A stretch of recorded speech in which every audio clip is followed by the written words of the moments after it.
వజ్ర వైడూర్యాది సకలాభరణ భూషితుడైనా సరే తన అలంకరణలో పూలమాలలు లేకపోతే శ్రీనివాసుడు చిన్నబుచ్చుకుంటాడు.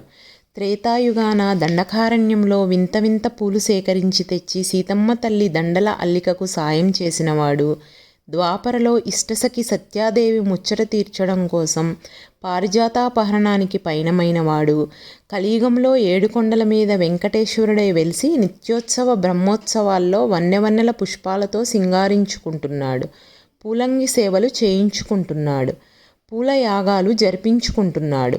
పూల తోటల్లో విహరిస్తున్నాడు. ఇంతి పద్మావతితో కలిసి పూబంతి ఆటలు ఆడుకుంటున్నాడు. కాబట్టి ఆధ్యాత్మికవేత్తలు ఆనంద నిలయాన్ని పుష్పమండపంతో పోలుస్తారు. వడ్డీ కాసుల వాడికి కొప్పెరలోని కాసుల కంటే పూల అరలోని పుష్ప సంపదలంటేనే మహా ఇష్టం.